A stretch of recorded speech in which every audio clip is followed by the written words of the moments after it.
은혜로운 찬양 감사드립니다.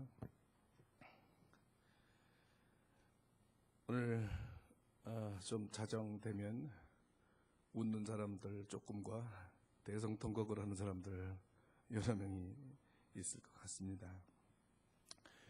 우리 인생에는 늘 승리하기 원하지만 우리의 원함과는 다르게 패배할 수밖에 없고 눈물을 흘릴 수밖에 없고 고통을 당할 수밖에 없는 일들이 참으로 많습니다.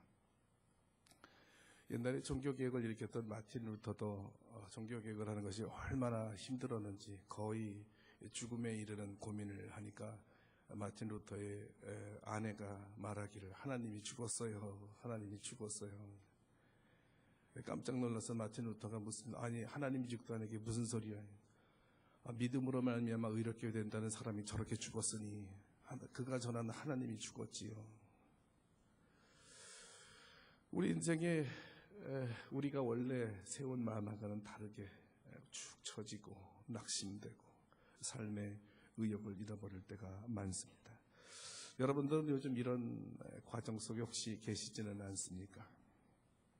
주님 주신 일이고 소명일지라도 죽음이 가깝게 느껴질도록 아주 특별히 어려움을 당면하고 계시지는 않습니까?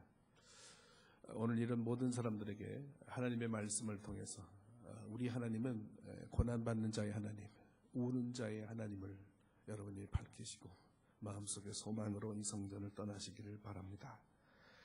믿음으로 세상을 산다는 것은 쉬운 일이 아닙니다. 모두가 어려움을 당하면서 살아갑니다. 이런 죽음과 같은 고통은 단순하고 평범한 그리스도인들만이 당하는 것이 아닙니다. 물론 루터에게나 또는 13권의 성경을 썼던 바울에게도 똑같은 현상이 일어났던 것입니다. 고린도 후서는 바울이 개인적인 고난에 대해 많은 부분이 할애되어 있습니다. 그가 고난 중에 위로의 하나님을 만나고 그 하나님을 찬양하고 있지 않습니까? 고린도 후서 1장입니다. 찬송하리로다 그는 우리 주 예수 그리스도의 하나님이시요 자비의 아버지시요 모든 위로의 하나님이시며 우리의 모든 환난 중에서 우리를 위로하사 우리로 하여금 하나님께 받는 위로로서 모든 환난 중에 있는 자들을 능히 위로하게 하시는 이시로다. 그리스도의 고난이 우리에게 넘친 것 같이 우리의 위로도 그리스도로 말미암아 넘치는도다. 우리가 환난 받는 것도 너희의 위로와 구원을 위함이요 혹 위로받는 것도 너희의 위로를 위함이니 이 위로가 너희 속에 역사하여 우리 받는 것 같은 고난을 너희도 견디게 하느니라. 형제들아 우리가 아시아에서 당한 환난을 너희가 알지 못하기를 원치 아니하노니 힘에 지나도록 심한 고생을 받아 살 소망까지 끊어지고 우리 마음의 사형 선고를 받은 줄 알았으니 이는 우리로 자기를 의뢰하지 말고 오직 죽은 자를 다시 살리시는 하나님만 의뢰하게 하심이라. 그가 이같이 큰 사망에서 우리를 건지셨고 또 건지시리라. 또한 이후에라도 건지시기를 그를 의지하여 바라노라. 여러분 보십시오. 바울이 얼마나 주님 주신 소명이 힘들었으면 힘에 지나도록 아주 심한 고생을 받아서 이 위대한 사도가 살 소망까지 끊어졌다는 것입니다. 지독한 형벌과 능욕과 고문과 저주와 희롱과 배고픔과 자지 못함과 여러 번의 감옥에 투옥됨과 강도의 위험과 자신의 육체의 연약함 속에 사막에서 산에서 뒹구를 때마다 그는 울부짖었습니다. 하나님 내 마음에 사형 선고를 받은 것과 같습니다. 사랑하는 여러분, 지금 우리 사는 게 참 어렵습니다. 신앙생활이 사실은 기쁨과 평안을 준다고 해서 믿었는데 뒤집어 보면 왜 그렇게 고난이 더 많은지 모르겠어요. 세상 사람들처럼 우리는 그렇게 더 많은 고민을 하면서 살아가는 것 같습니다. 두 번째 맞이하는 이 경제 공황에 여러 사람들이 도산하는 것을 옆에서 보면서 또 사랑하는 이웃의 친구들이 뜻하지 않게 자살하는 모습을 보면서 혼자 자살하지 못하고 남겨둔 사람이 책임을 지지 못할까 봐 함께 동반 자살을 하는 그 아버지의 그 아픈 마음을 보면서 왜 이렇게 어려운 삶 속에서 우리가 살아야 되는가? 얼마나 살기가 어려운가라는 것을 우리가 깨닫게 됩니다. 그런데 여러분, 이러한 어려운 삶 속에 중요한 질문을 우리가 하나 해야 합니다. 이렇게 사방으로 우겨쌈을 당한 것 같은 곤고함이 이를 때 여러분, 이런 생각을 한번 해보셨습니까? 정말 나의 고난이 바울만큼 큰 것인가? 아니면 루터만큼 큰 것인가? 정말 나의 고난은 예수님이 받으신 고난만큼 큰 것인가? 저는 많은 고난을 겪을 때마다 이런 질문을 던지게 됩니다. 내가 어려운 것은 사실이지만 나를 위해서 돌아가신 예수님의 고난보다 정말 심한가?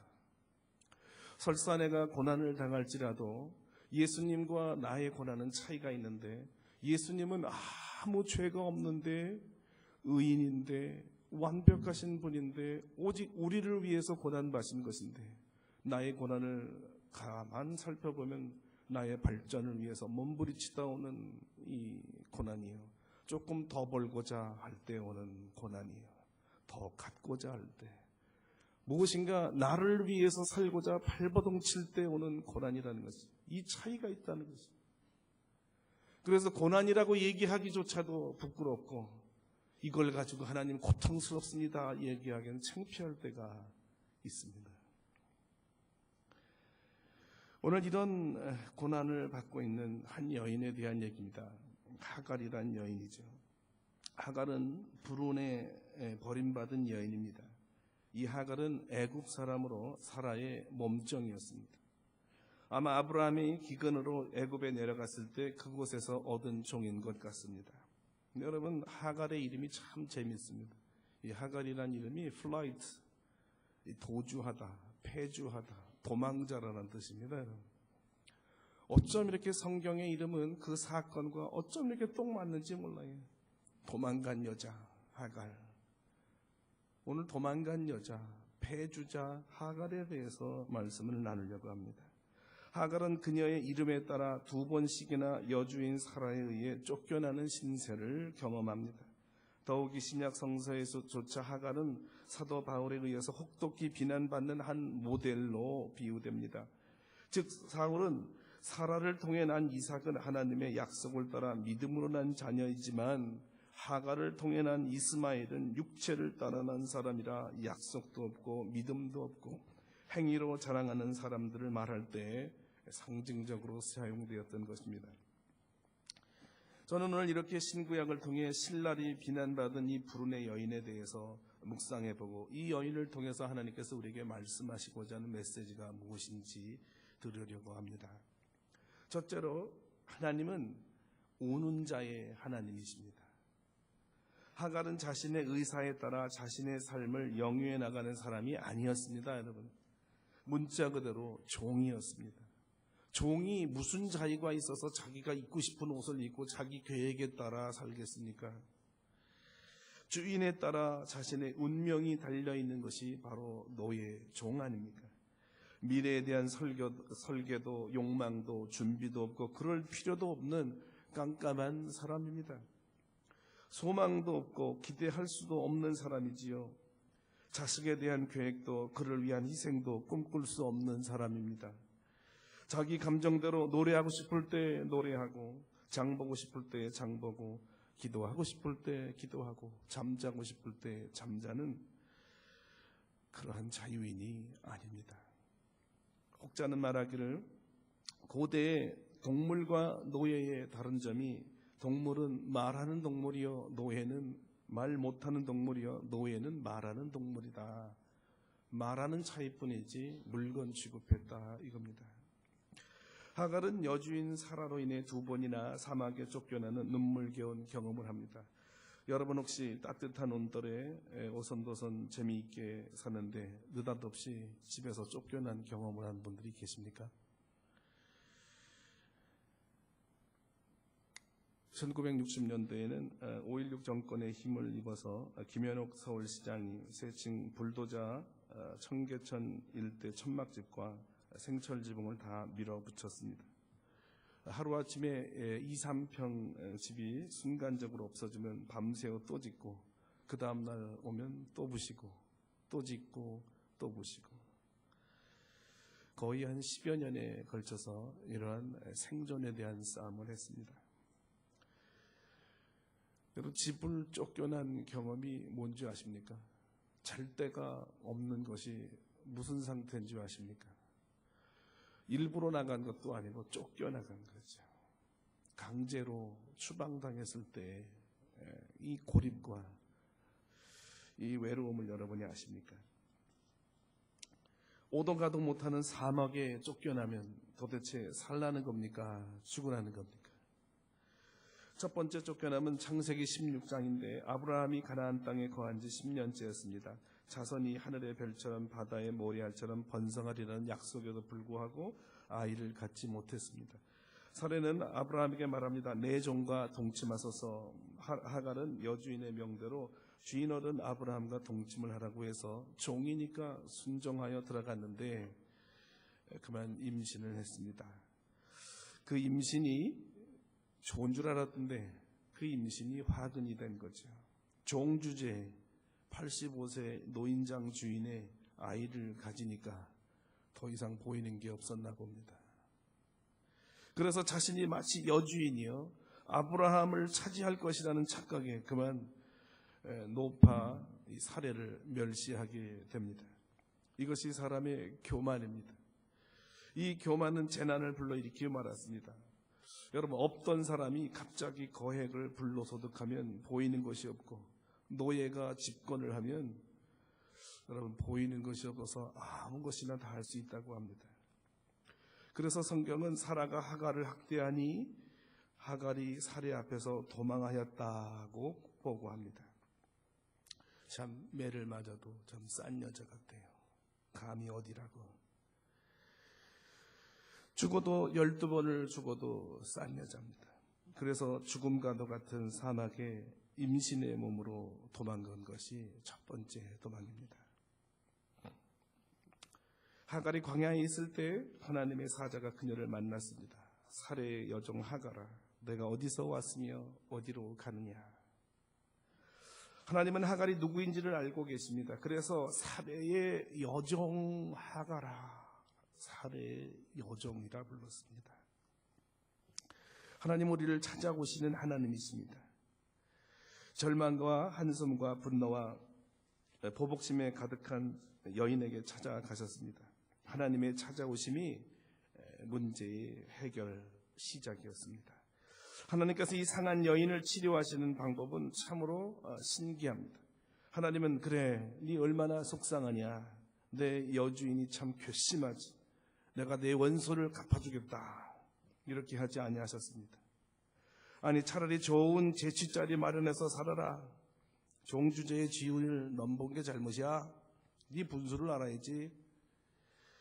좋은 신랑감이나 하나 다시 얻어줄까? 이렇게 얘기하지도 않으셨습니다. 아니지, 차라리 돈을 많이 줄 테니까 혼자 살아라. 돌아가봐야 여주인에게 맞아 죽지 않으면 다행이지 뭐. 이런 제안도 하지 않으셨습니다. 하나님께서는 어떻게 하셨습니까? 하갈에게는 치욕적이고 이름조차 싫고 불려지고 싶지 않는 이름을 부르셨습니다. 사례의 여종 하갈아. 이 부름은 본질적인 질문입니다. 너는 너를 누구라고 생각하느냐라는 질문입니다. 너는 너를 누구라고 생각하느냐?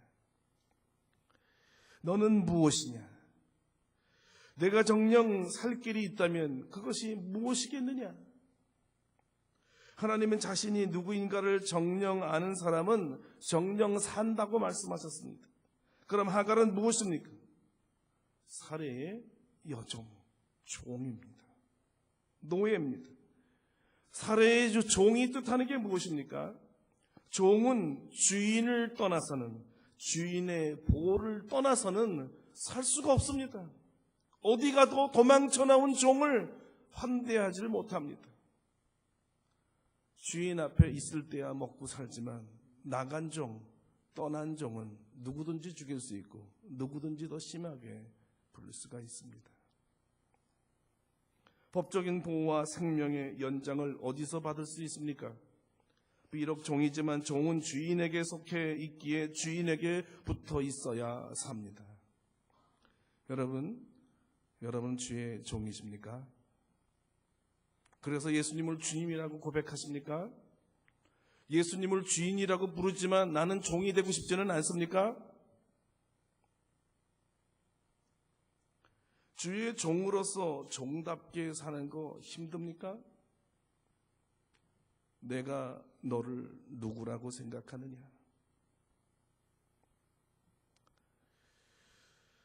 주인이 시키는 대로 하지 않는 사람은 종이 아닙니다.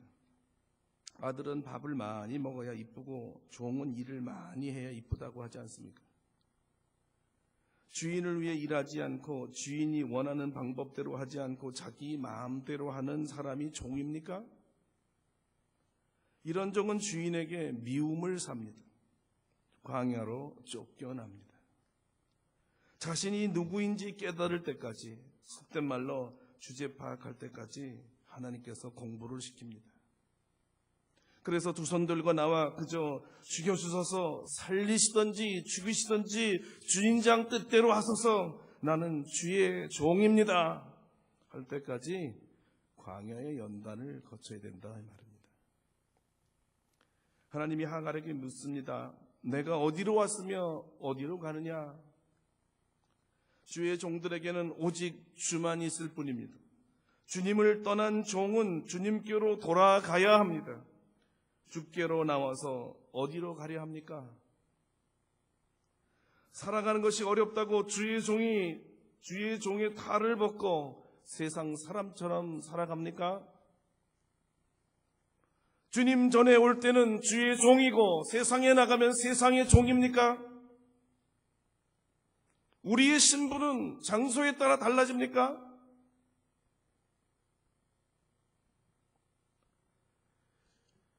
주의 종이면서 주의 종 아닌 척하며 얼마나 더 살 수 있을 것 같습니까? 주께로 돌아가야 됩니다. 우리가 어디로부터 온 것인고 어디로 왔으며 어디로 가는 자인 것을 알아야 합니다.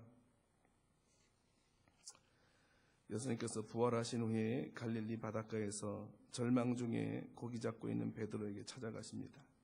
예수님이 이렇게 물었습니다. 요한의 아들 시몬아. 왜 예수님은 사랑하는 나의 제자 베드로야 부르지 아니하고 요한의 아들 시몬이라고 불렀습니까? 예수님께서 너는 베드로라 사람 낚는 어부가 되리라 하시며 친히 지어주신 이름인데 이 베드로라는 이름 대신에 베드로 내가 누구냐?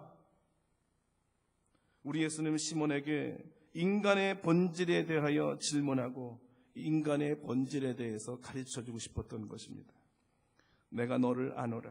너는 나 없이는 아무것도 할 수 없는 한 평범한 사람의 아들 요한의 아들이다. 그것을 모르느냐?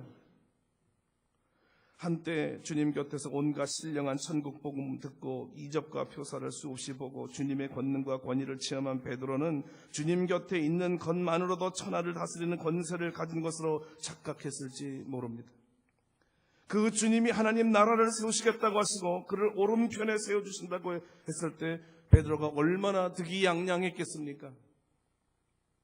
그런데 주님이 로마 군인에게 체포되자마자 계집종 앞에서도 아무 기계를 발휘하지 못하는 일개 졸장부요, 그토록 목숨 바쳐 주인을 지키겠다는 결의도 십자가 가지고 가시는 주님 앞에서 충절은커녕 저주를 퍼붓고 용감무쌍한 충신으로 주님 가신 곳이면 어디든지 간다고 했던 이 사나이가 십자가 앞에서는 얼굴도 들지 못하고 먼 발치에서 그저 엉엉 울고만 있던 못난이 아닙니까? 그가 베드로 아니었습니까? 무엇된 줄로 알고 무엇인 줄로 알고 살았는데 아무것도 아닌 자신을 발견한 베드로는 절망 그 자체였습니다. 그제서야 자신이 누구이며 무엇인지를 깨닫게 됩니다. 그 자신을 철저하게 깨달은 베드로에게 주님이 부르십니다. 요한의 아들 시몬아. 이 음성은 베드로를 사실 꾸짖는 음성이 아닙니다. 주님의 높은 사랑을 표현하는 사랑의 극치의 표현이었습니다. 요한의 아들 시몬아, 내가 너를 만들었고 내가 너에게 생명을 주었노라.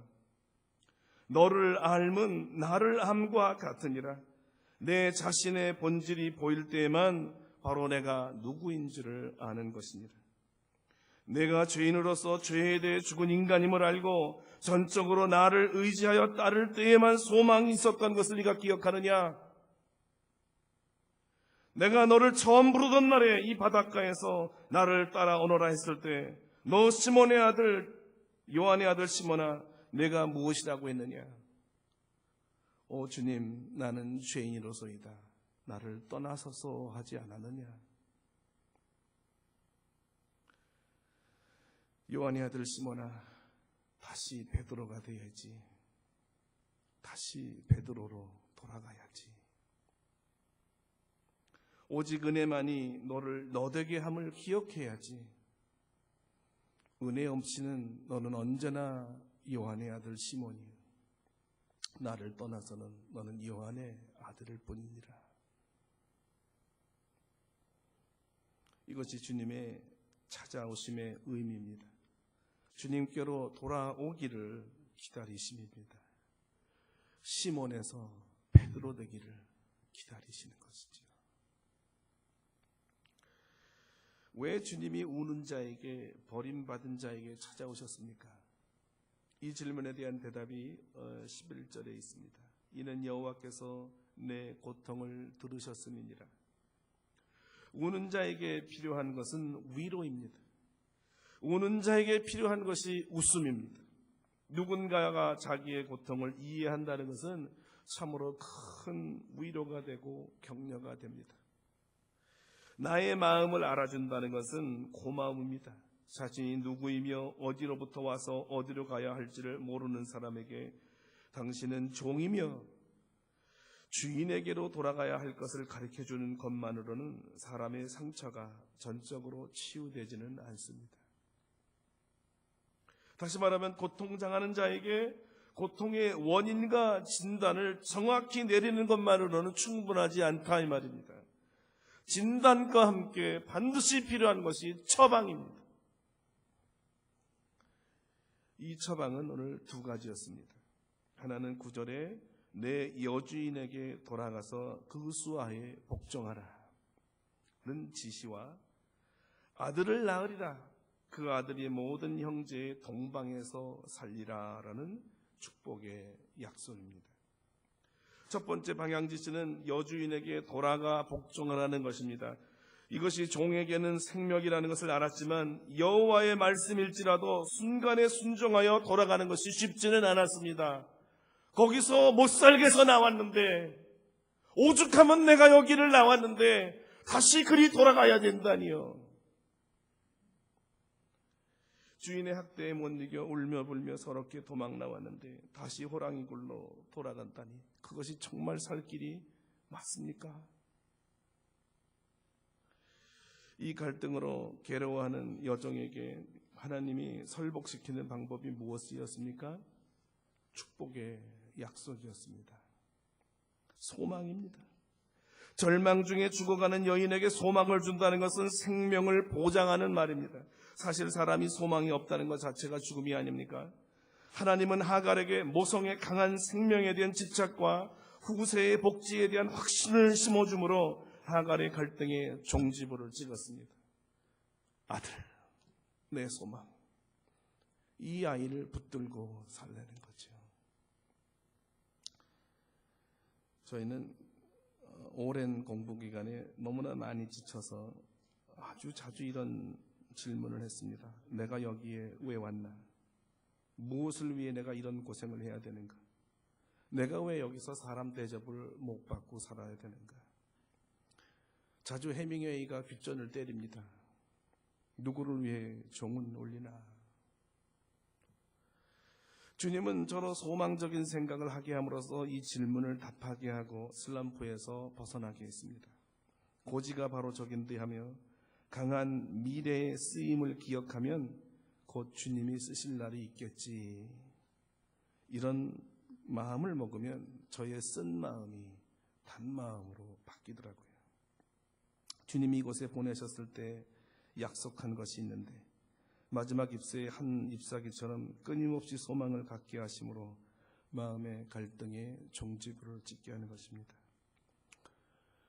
제가 어려움에 빠질 때마다 하나님이 이기게 하는 방법은 제 자신의 미래에 대한 쓰임보다 더 강렬한 것이 하나 있었는데 그것이 우리 자녀들에 대한 축복의 말씀이었습니다. 예, 봐라. 얘네들은 특수하게 훈련을 받고 있지 않냐. 앞으로 국제사회 시대에 복음을 증거하려면 언어가 중요하고 문화를 이해해야 되는데 얘네들이 준비가 되고 있지 않느냐. 세계의 큰 지도자들의 이제 하나 둘 우리나라 사람들이 들어가기 시작한 것 참 고무적인 일입니다. 그러나 우리나라의 캐퍼빌리티에 비해서는 아주 조그만 숫자밖에 참여되지 못하더라고요. 전 세계 신학대회를 해도 오히려 싱가포르나 일본 학자들이 많이 대거로 참여하는데 우리나라 학자들은 실력과 학위가 훨씬 높은데도 들어가지를 못합니다. 왜 그렇습니까? 언어의 핸디캡 때문에 우리나라 말처럼 신학은 논쟁을 해야 되는데 논쟁을 자유롭게 못하는 거예요. 알긴 아는데 표현을 못하는 거예요. 장래에 하나님께서 이 세대를 통해서 어디다 내놔도 흠이 없고 우리 고홍주 박사처럼 당당하게 하버드 대학의 이 법대 학장을 만들어야 되겠다. 이런 소망을 갖게 되면 그렇지. 지금 이렇게 고난을 받지 않고는 장래에 큰 일이 있을 수가 없지. 자녀에 대한 강한 소망, 이것이 우리를 살게 합니다. 종의 신분으로 광야에 쫓겨난 하갈에게 꿈이 있다면 무엇이 있었겠습니까? 얼굴도 모르지만 주인을 쏙 빼어 닮을 뱃속에 있는 아이 아닙니까? 이 아이를 하나님이 축복하시겠다니 소망 중에 소망인 것이죠. 이 아이를 위해서라면 살아 아니라 살아다라도 복종해야죠. 할 수 있고 말고요. 여러분은 이 하나님의 약속을 믿습니까? 아무리 지금 어려워 죽기 이르러도 우리 자식들을 통해서 큰 일을 이루시겠다는 하나님의 약속이 있으면 우리가 현재의 고난을 달게 지고 가지 않겠습니까? 저는 종종 우리 성경 공부반에서 그런 얘기를 했습니다. 우리의 인생은 마치 다윗과 같아서 자식을 통해서 성전을 짓게 만들도록 준비하는 자들이다. 저는 여러분들 모두가 다윗이 되기를 원합니다. 여러분의 자녀들이 솔로몬이 되어서 아버지가 준비한 모든 부귀 영화를 하나님을 위해서 쓰여질 수 있도록 우리의 준비가 필요해야 되는 것입니다. 16장 13절에 하갈이 자기에게 이르신 여호와의 이름을 감찰하시는 하나님이라 하였으니 이는 내가 어떻게 여기서 나를 감찰하시는 하나님을 배웠는고 함이라. 참 신기하게도 창세기 기자는 이 사건을 재미있게 마감합니다. 처음에 하나님이 하갈을 먼저 찾으셨을 때 하나님은 살의 여종 하가라라고 불렀습니다.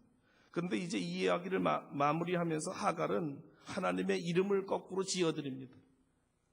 나를 감찰하시는 하나님. 얼마나 멋있는지 모르겠어요. 나를 감찰하시는 하나님. 하나님을 떠나 홀로 광야에서 자기 뜻대로 살아보겠다는 여인이 자신이 누구인가를 알게 되고 인생이 어디로 왔다 어디로 가는가를 알고 오직 인생은 하나님의 손안에 있어야 산다는 것을 배운 이 여인이 이제 고백하기를 나를 감찰하시는 하나님이라 찬송합니다. 이것이 하나님이 우리에게 원하시는 삶의 자세입니다. 하나님을 알아주는 것, 그분이 누구이며 무엇을 하시는 분임을 알아들이는 것, 그래서 그분만을 의지하고 그분의 강력한 힘을 의지하며 가슴 피고 떳떳이 살아가는 것. 그래서 어려울 때마다, 억울할 때마다, 또 도망치고 싶을 때마다 나를 감찰하시는 하나님을 부르면 하나님을 신뢰하고 믿음으로 살아가는 것. 바로 이것이 주님이 원하시며 기뻐하시는 성도의 삶인 것입니다.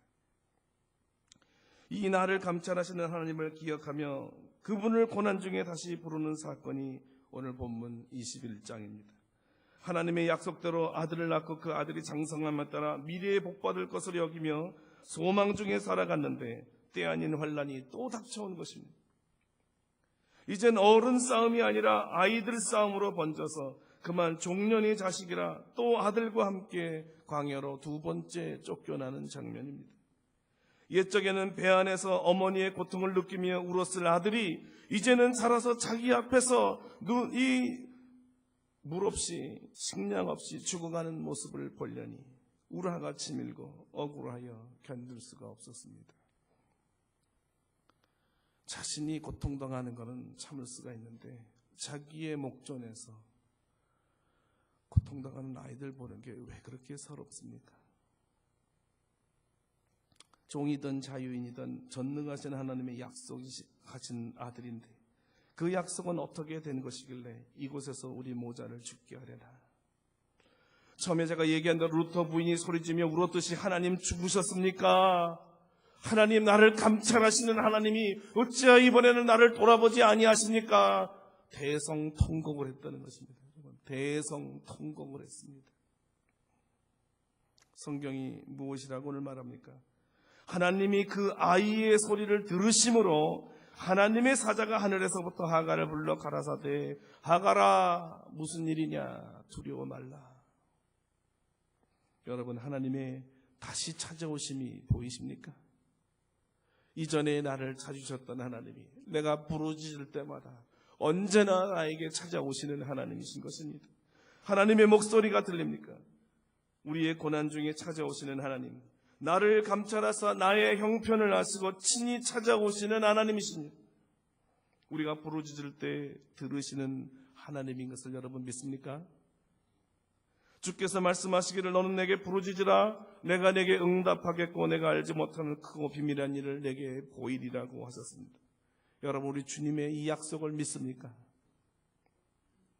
요한의 아들 시몬은 예수님께서 내가 나를 사랑하느냐는 질문을 이렇게 해석했을지도 모릅니다.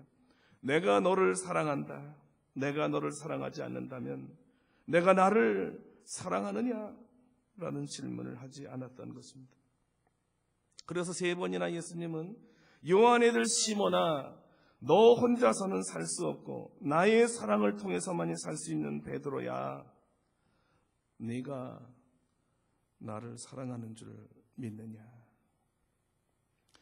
예수님을 사랑하는 베드로는 어려울 때마다 자신을 사랑한 예수님을 기억하며 그를 찾았을 것입니다. 그래서 십자가를 거꾸로 지고 죽을 때까지 그의 사랑을 확인하며 죽을 수 있었습니다. 바울은 자기를 사랑하사 자기를 위하여 죽으신 예수 그리스도를 끊임없이 부르며 살 소망이 끊어져 마음의 사형 선고를 받았어도 다시 찾아오시는 위로의 하나님을 만날 수 있었습니다.